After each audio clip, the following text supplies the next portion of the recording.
Hello and welcome. I'm Aaliyah, And I'm Curtis. and this is Heavy Business. And today we have on Steph from Continental Touring.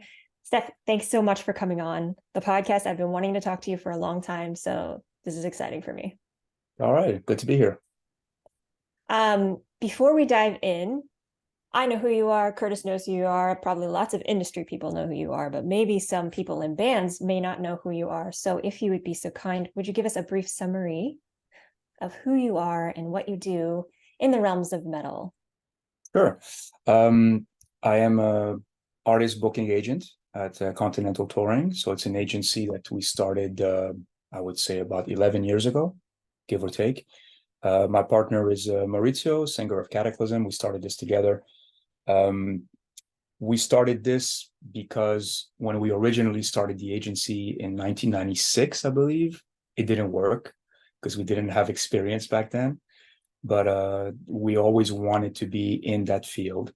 While him as a musician and me as a concert promoter back then, we kind of evolved in our field. And eventually, after touring the world many times and managing artists and so on, we figured it was a good step to take to be an actual agent for bands, which a lot of them are personal friends also. So just to keep this relationship going. And so, yeah, we book tours all over Canada, US. We do festivals worldwide. Some bands have runs in Australia, Japan, exclusive festivals in Europe, and so on. So we really involve hands-on on whatever there's a demand, Latin America, and so on. So that's what we do. So maybe you could tell us a little bit more on like the development of the company, like what's the story behind the creation and how did you make it succeed the next time? Well, in 1996, Maurizio and I had an idea to start a booking agency, and we just didn't really know how does it work, how do we assess the right promoters, the right venues, and the right budgets for the bands, and so on. But we just put it together like that, and we said, how hard can it be? So we just we give it a shot. We were not successful because although we had a couple of offers for what we were putting together, it wasn't well coordinated because we have to connect the dots. It needs to make sense with the routing. It needs to make sense for the budgets. A promoter, let's say in a C market, cannot pay the same as a promoter in an A market, which we had to figure out the difference. A markets being like, let's say, New York, LA, Chicago, places like that. And when you go to areas that are not as populated, like either in Nebraska or, in the South, like not Texas, but like you're talking about Arkansas, places like that, they're not used to have as many metal shows as other places do. So it was really a knowledge of what to do and having a good judgment call for everything. So we weren't really quite ready back then. We kind of let it go. And what we did is that we both worked on our own careers at the time. So his band obviously blew up, Cataclysm and Exdeo and all the other bands. I came up to be a pretty decent promoter back in Montreal, where I'm from.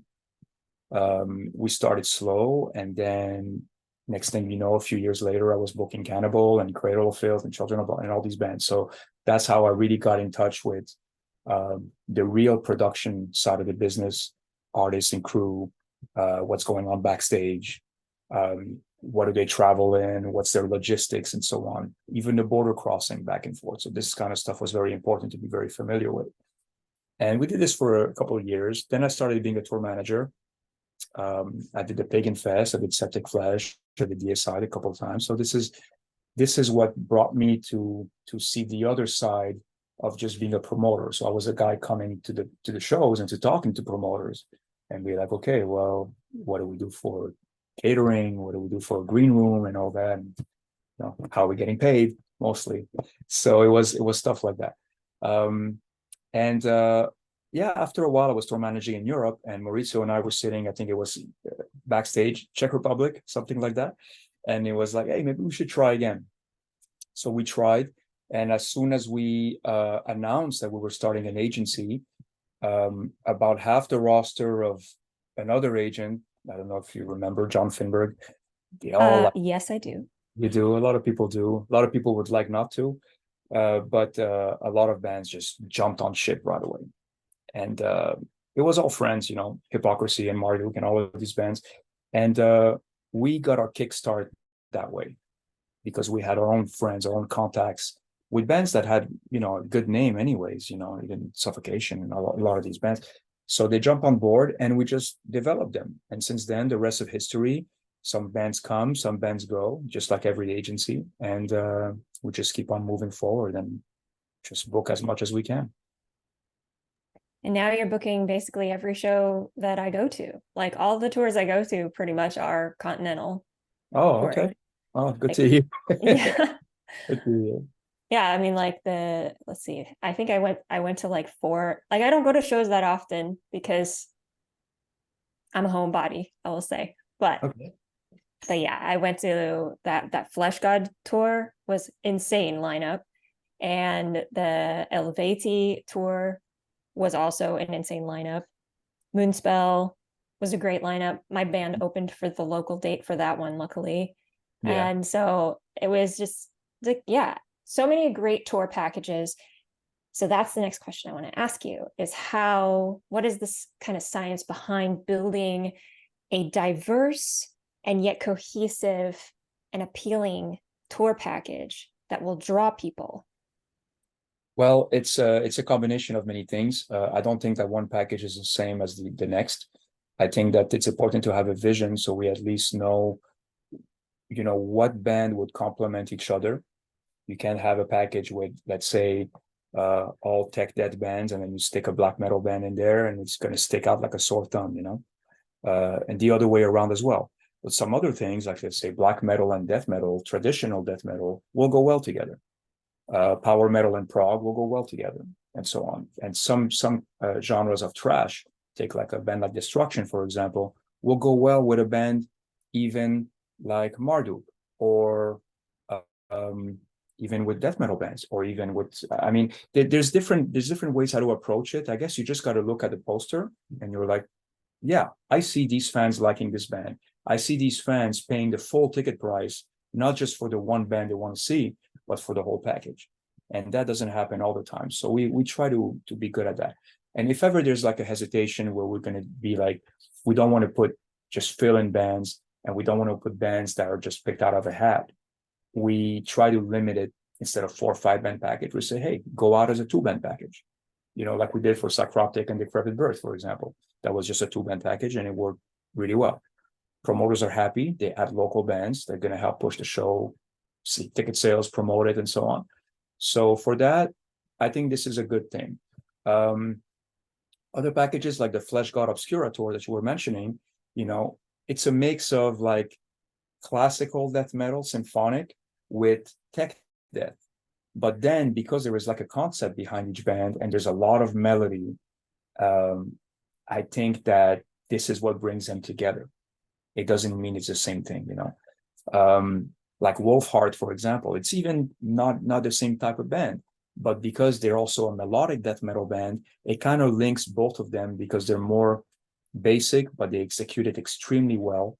And this is where it kind of falls in place. So it's really a matter of looking at a headliner first and be like, okay, what direction are we going? Are we sticking with all bands of the same genre, or are we going to be like experimenting a little bit? It depends what they're open to as well. So How yeah, how every much pack. of how much of a say do the headliners have in those type of instances? When it's a headlining band wanting to do their own tour, usually they would have the last word, actually. Fair. It's really their call. If I'm doing a festival tour, like back in the day, we did the Pagan Fest all the time. And these I bands, miss Pagan Fest. I just want to say. yeah, it was cool. That's what got us started. But tours like that, the bands didn't really care who was on the bill. It was just like, this is an offer, this is your position, and that was it. As long as they're guaranteed their fee, the bus in certain cases, things like that, and that was okay. But otherwise, a lot of headliners like to have a say because a lot of them they want to be like, well, we like to do we like to do tours with younger bands, because it's another crowd that attracts younger kids. And some other bands, they're totally the opposite. There's like, well, I don't care about the new generation. I want to have old school, and that's all I want. So that's fine too. I mean, whatever works, you know. So yeah, that's so every situation is different, but usually the headliner would have a say in who's on the bill. And even, you know, lower on the bill, some of the support bands would want to know who's playing after them or who's playing before them. Because perception means a lot, especially now with social media. It's not like it used to be. Now it's like the poster is everywhere. And, you know, you list bands one on top of the other. It needs to make sense and not make them look bad. So just kind of leading on that, do you ever run into a circumstance where the headliner wants specific support that you don't think makes sense? And what do you do to handle that if that occurs? We work as a team quite a bit. So I'm working very much hand in hand with management or with the bands directly. And I would give them my advice. That said, if they don't take my advice and they're really stuck on it, I'll be like, I'll book the tour. I'll try it. I anticipate hitting a wall sometimes because some promoters may be like, why am I budgeting so much for support? Who are these bands? Or these bands don't mean anything or whatever. So that's when I go back to management. Okay, so as per what we discussed, this is what I meant. Not saying I'm right all the time. I mean, like I said, it's a teamwork. Sometimes they have a point, and I want to respect that because my headliner is the main attraction. So they need to be happy on their tour.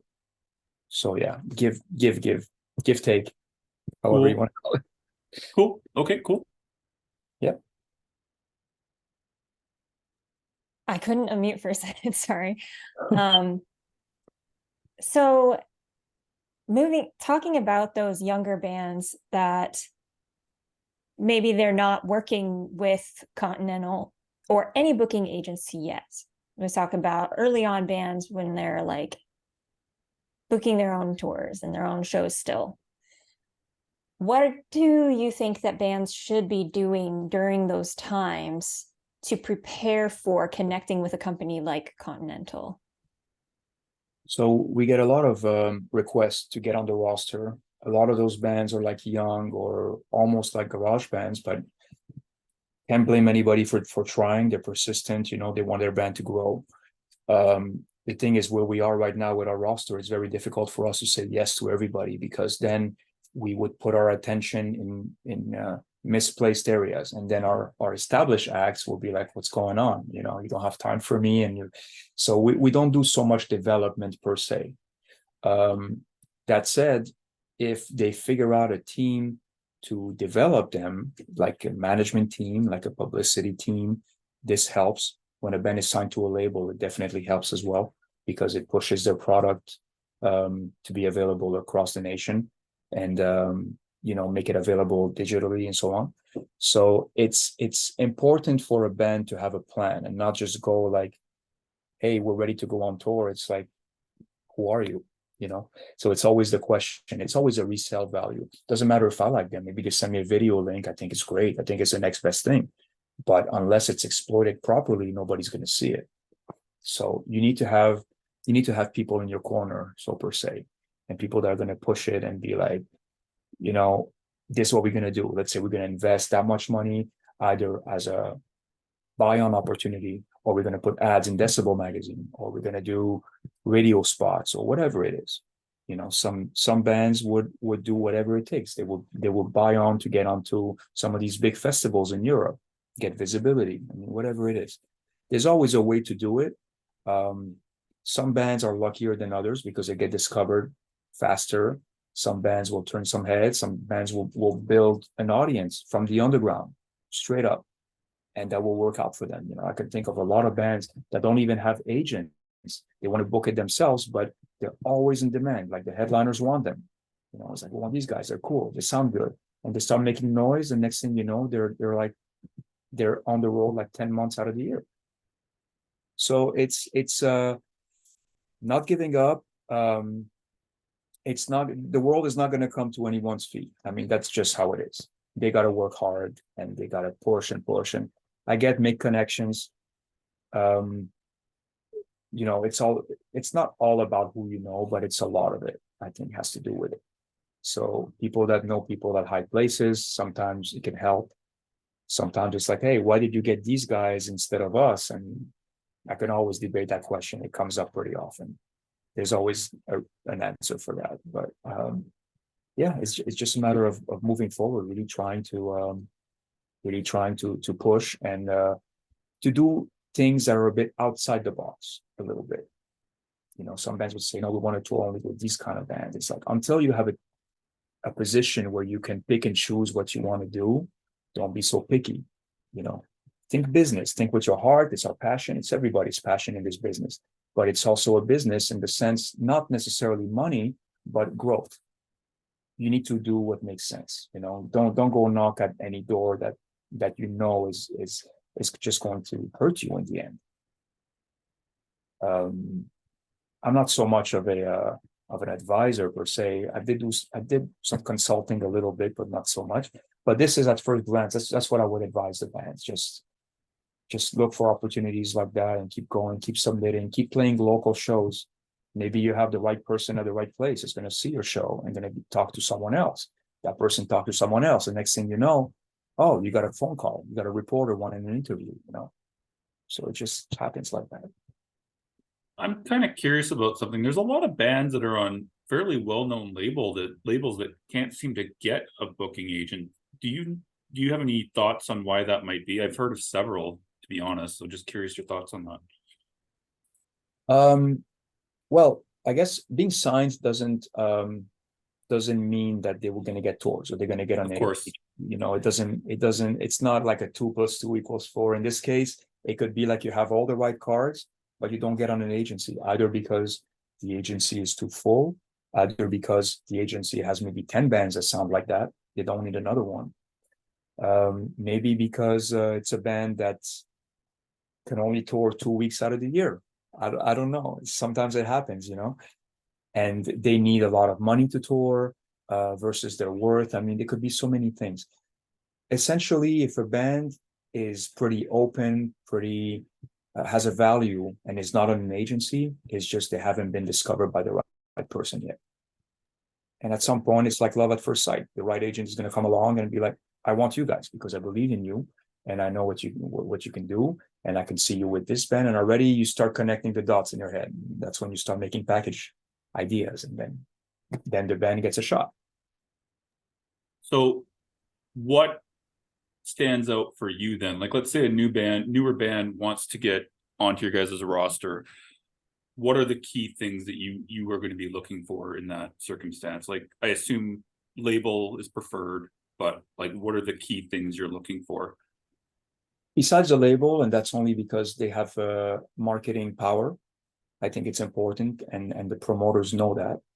I would look for something that's a bit original, I guess, because at this point, since metal got invented, you know, it's hard to be original. So it's important to have a band that has some kind of a concept somehow.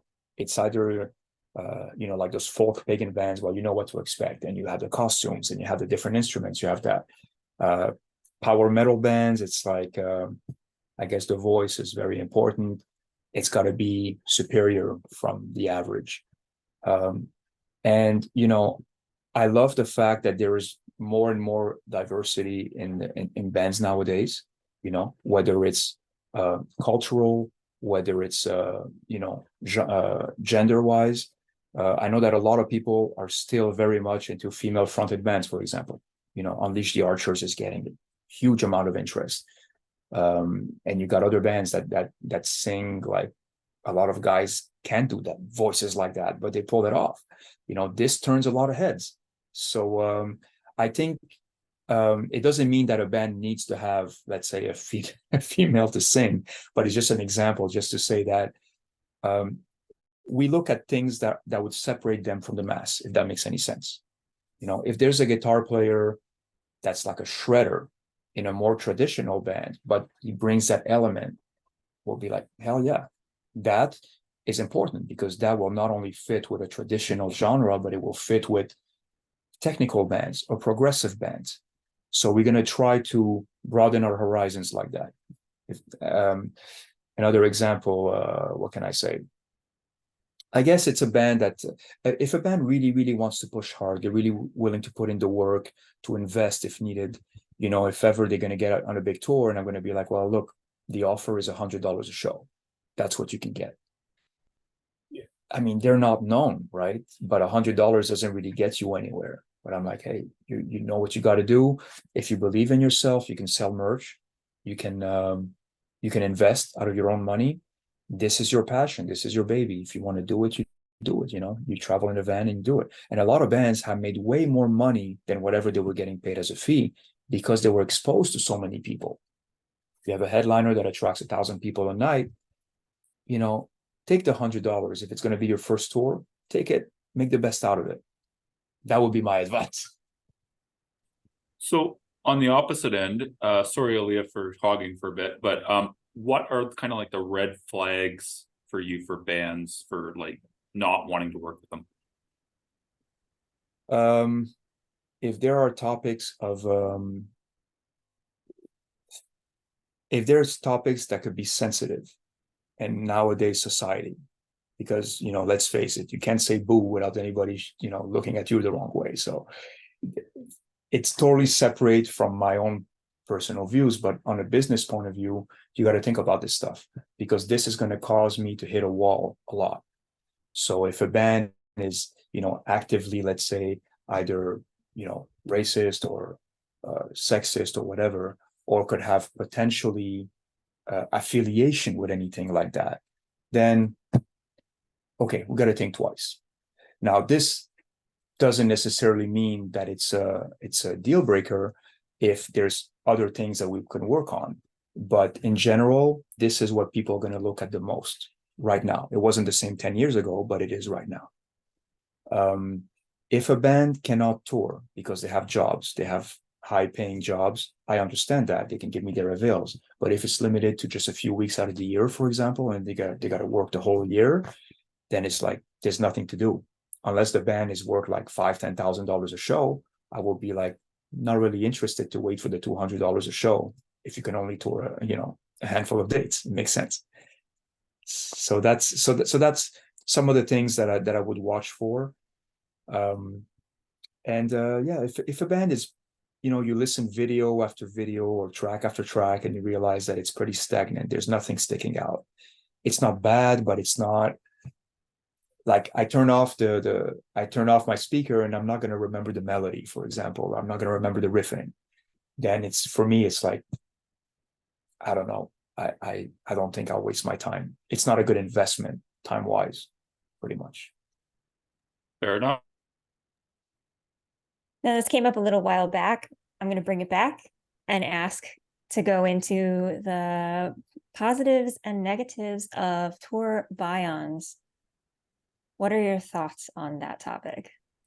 I was on the fence with that for a long time, but then I realized that I guess because I'm old school, I come from a time where bands invested a lot of money in radio and in the advertising in Decibel magazine and in other magazines back in the day. I mean, Metal Hammer or whatever.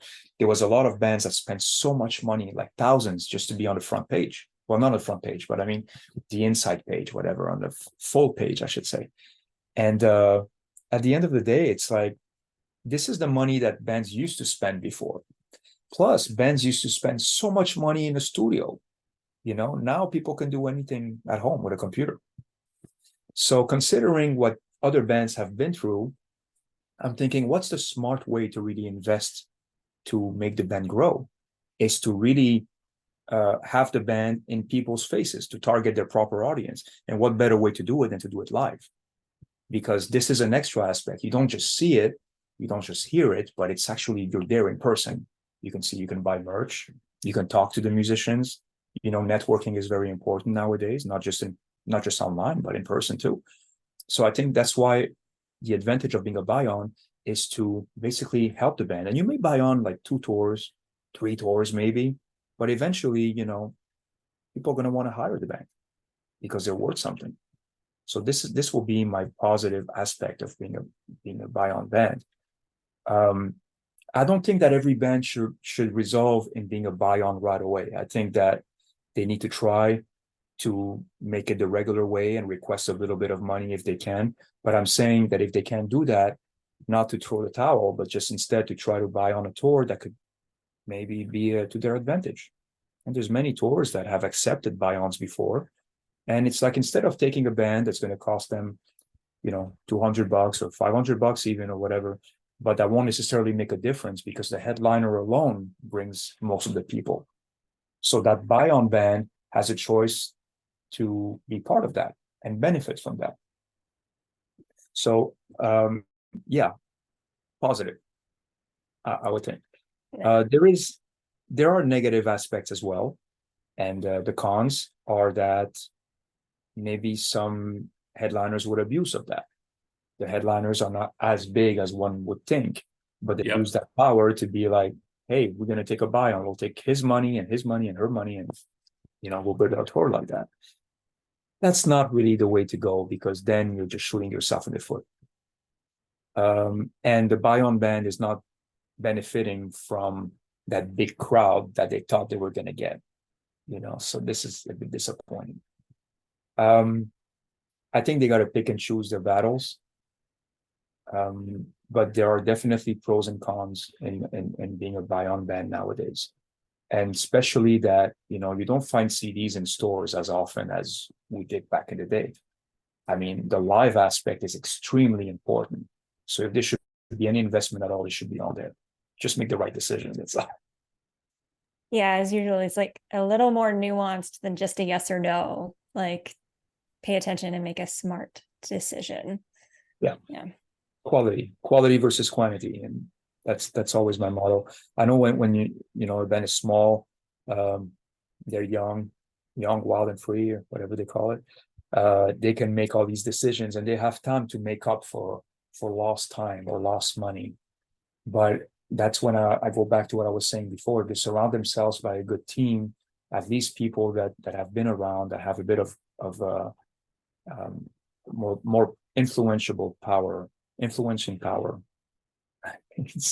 I worked early this morning. I'm sorry, but yeah, no worries.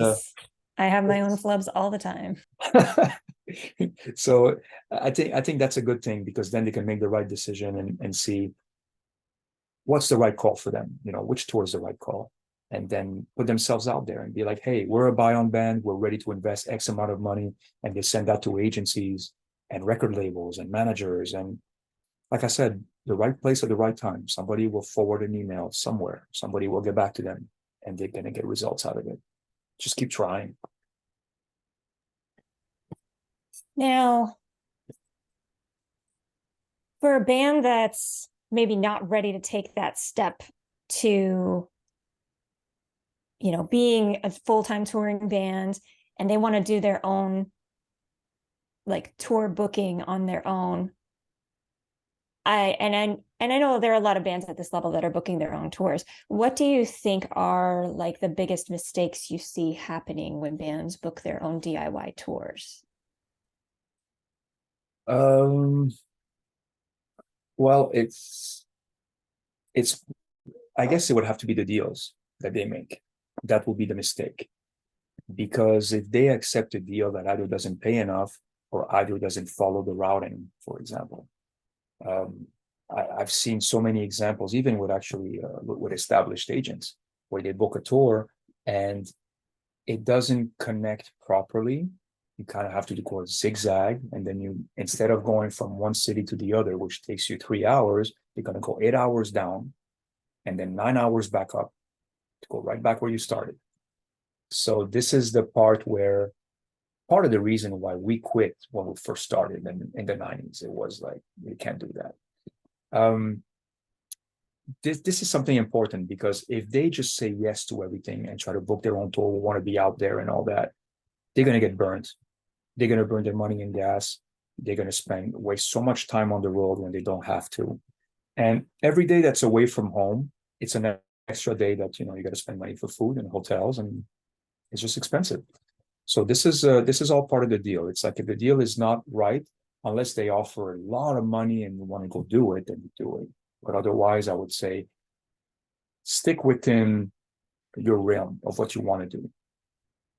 Have an average tour budget. know what it's going to cost you per day on average. Some distances are 8 hours, 2 hours, not the same in gas and all, but you have an average, you have an idea of what you need, give or take, to make it work. And if they accept deals that are just less than what they need to make it work, then it becomes an investment, which is okay too. But if that's not the point, they can get disappointed. And then a lot of bands accept door deals all the time. And I understand about the door deal thing is that a lot of promoters don't want to risk. They don't know who the band is. They don't know how many people are going to show up. So they say, hey, I'll offer you, 60% of the door from $1. So then if that's the case, it's like, okay, then the band should have a say. What's the ticket price?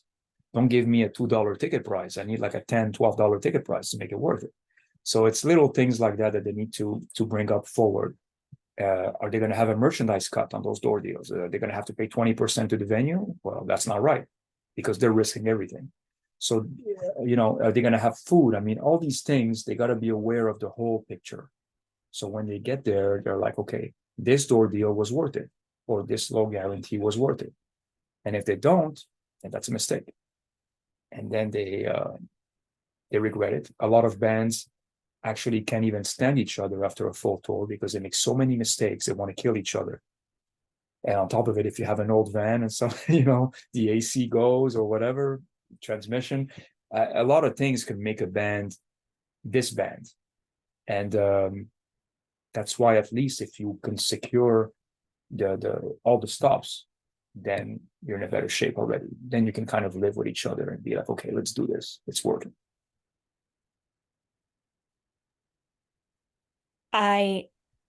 Curtis, I saw you move like you're going to unmute. Do you have a question? I was, but then I'm gonna wait. Okay. Okay. I was throwing me off. It's all right. When it comes to going back to choosing bands to work with, do you like to see live footage of them playing or see them live before you decide to work with them? It's a good reference, yeah. If it's possible, I would like to see some live footage. If it's a band that I know by reputation, I can see how many tours they did. I can even make a quick search online and see what bands are supported and where did they tour mostly. If they tour North America a lot, for example, then I know that, okay, people know them. I think it's good. If I look at their video clips and I see the quality of their video clips and I'm like, okay, these guys invested a lot of money. I mean, they're serious, So all these aspects together, I guess, help a lot. I look at the Facebook likes, Spotify listens, the views on YouTube and all that stuff. So for me, it's very important to see that people pay attention. It's because what it is that we're the third party. We are not the band, we are not the venue or the promoter. We're there in the middle. So our job is to take whatever a band gives us and put it out there and make it a reality, make it have a value, so per se. So this is all very important to take note of all these things that can make the band worth, their stats, like recently we started working, we started representing Windrose a while ago. You can see that, on YouTube, for example, they have an insane amount of views. I mean, they are blowing up like crazy. And yeah, I knew about them, and my partner knew about them. Obviously, toured with them. And then I went to the LA show because I booked the tour with Rhapsody of Fire, and I went to the LA show, and I saw with my own eyes. And it wasn't just some crap that I saw online or whatever. This was actually happening.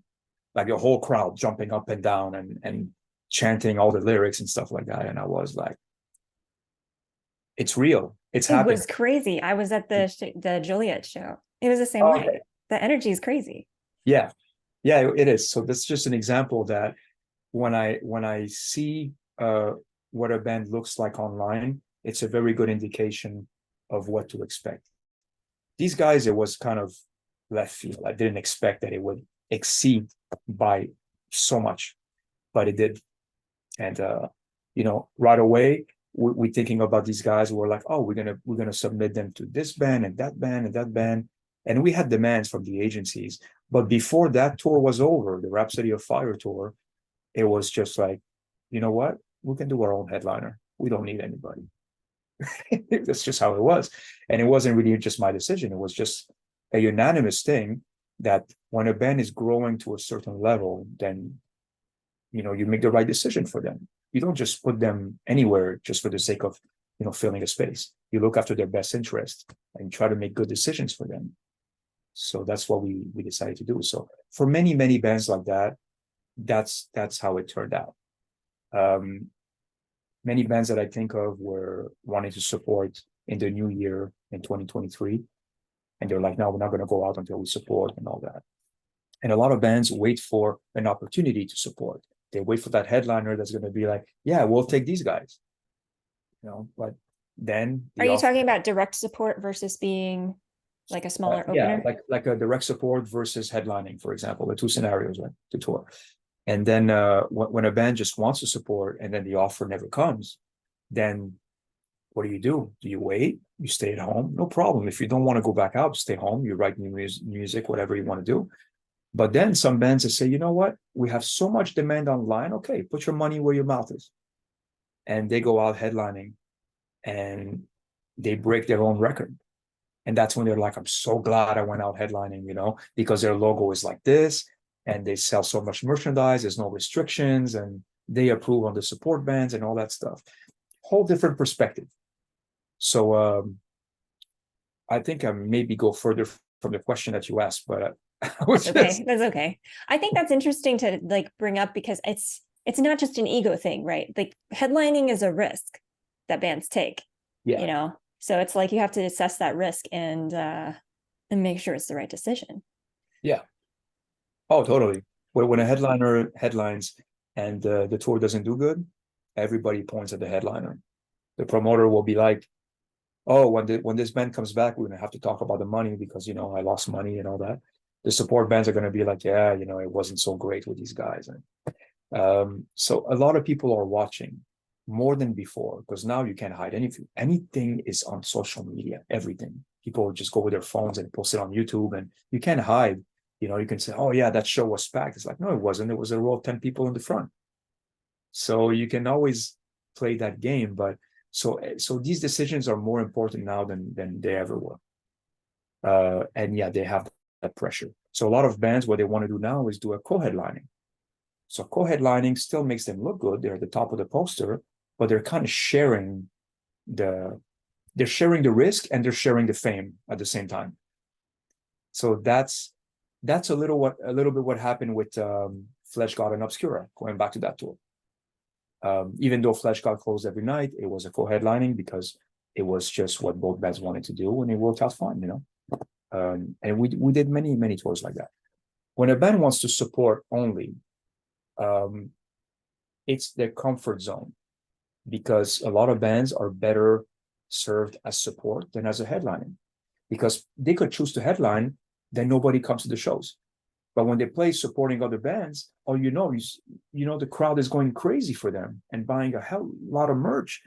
It's like, what happened? We come back headlining. Where are these people? That's just what it is. I cannot explain, but so many bands go through the same thing. They are a support band. They're right there, direct support, great to warm up the crowd, but they won't headline, and they don't have the stress of carrying that risk of not having any people. But at the same time, their money stays the same. They don't get more money. They don't get overages, and they play a shorter set time and so on. So it comes with, you know, pros and cons. I just wanted to quickly ask, let's say a band tells you that they do want to do a headlining tour and you don't think they're ready yet. How do you kind of break that news to them, or do you just try to book the tour anyways? No, I wouldn't just try to book the tour. I would give them my reasons why they shouldn't headline yet. And sometimes I may tell them, well, look, if you want to lose money, go ahead. If you want to do a tour for a door deal, go ahead. I mean, it's just a matter of it's all about a resale value. If I cannot resell the band to a certain value, it's not worth it. And sometimes it's not just a value that I impose. It's them coming to me and be like, we need X amount of money per show. There's no choice. I say, but you're not worth that, you know? And I can be like beat around the bush and all that, but I think, okay, for bands that I've been working with for a long time, we can be straightforward with one another. And that's my way of respecting them too and telling them how it is. I mean, if they don't hear it from me, who's going to tell them? It's going to be too late, you know? So I got to tell them that maybe you should consider supporting. You should consider a co-headliner. We scale it down, and that should probably be the way to go. I have one more question Yeah. that I know we're kind of running low on time, but I skipped over this one earlier on. I'm super curious to know, what is the life cycle of a tour planning, like planning a tour, the life cycle of planning a tour. And like by that, I mean, like, when do you start planning it? How far in advance? What are the milestones along the way, generally speaking? I mean, I'm sure every tour is different.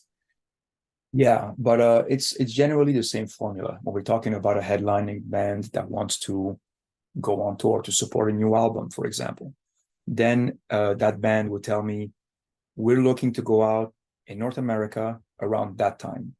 Some of them will be specific. We can tour from that date to that date. This is when our tour is going to happen. Let's start talking about it.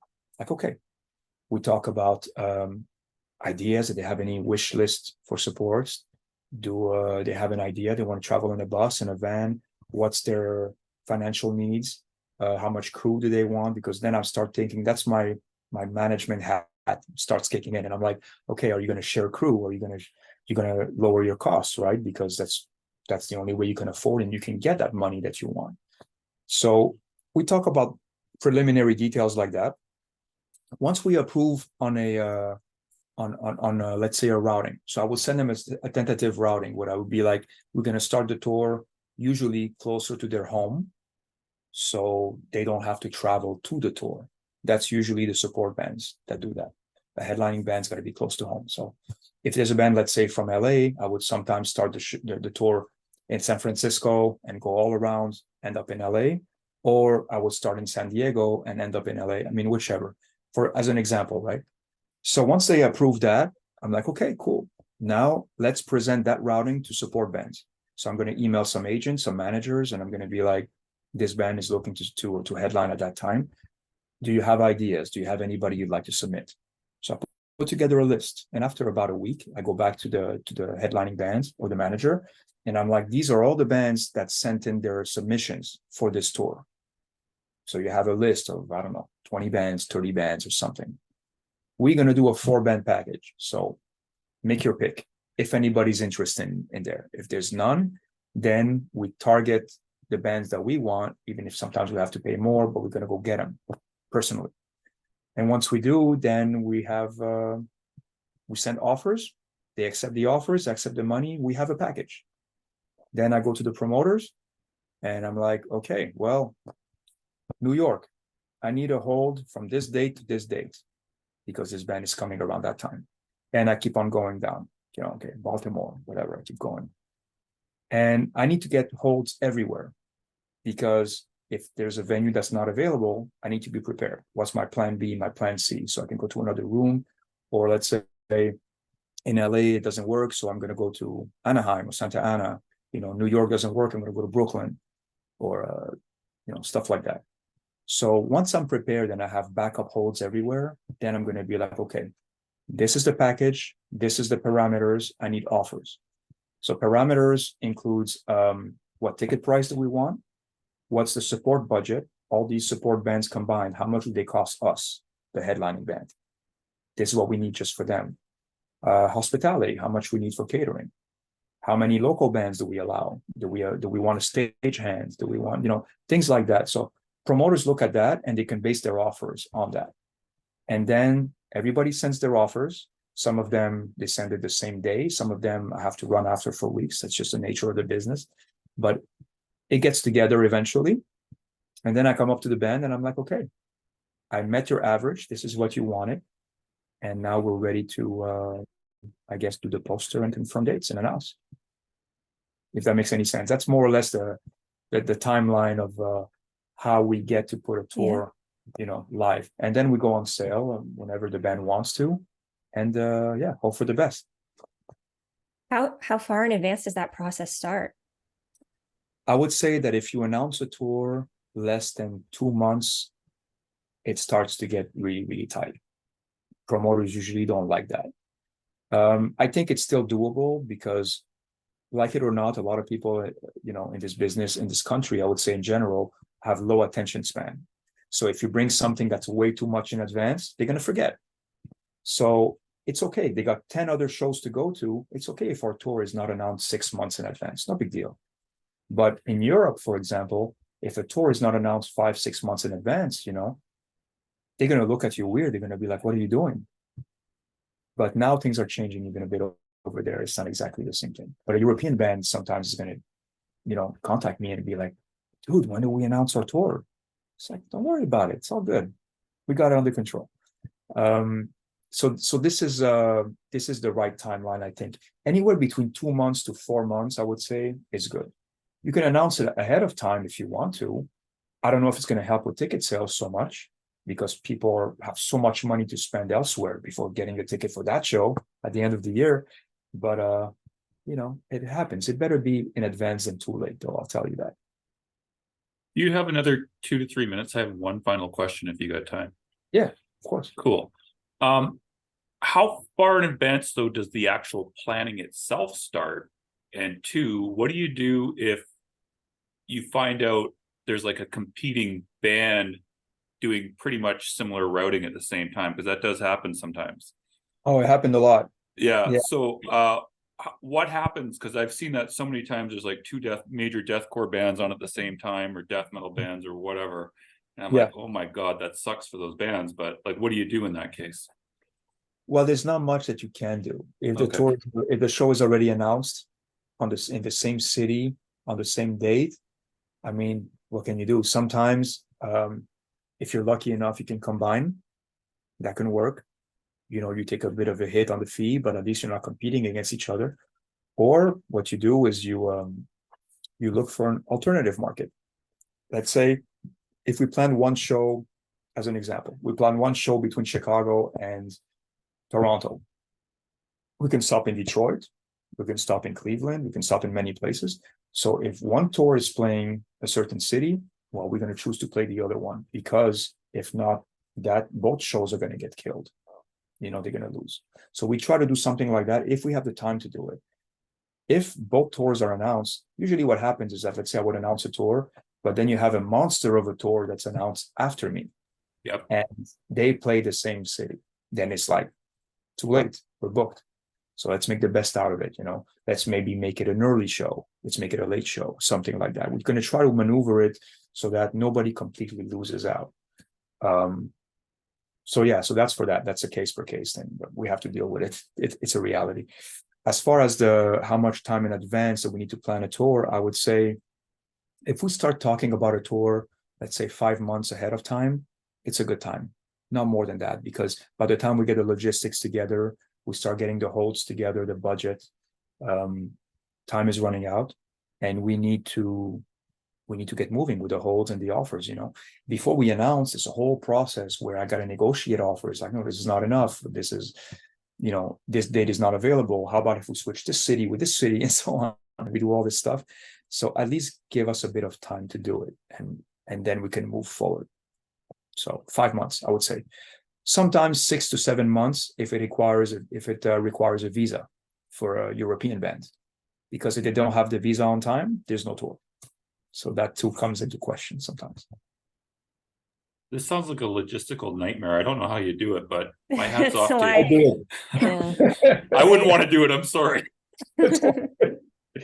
Yeah, That's why he does it. we have good days and bad days, but I mean, ultimately we're passionate by it, and sometimes I go on robot mode. So I put my emotions aside and I go crazy, because when I'm on my email and I have WhatsApp that's open and Facebook Messenger and my iMessage, and I have my phone next to me that's blowing up, and everything is coming back, and you answer one email and you got 3 more waiting for you, all day.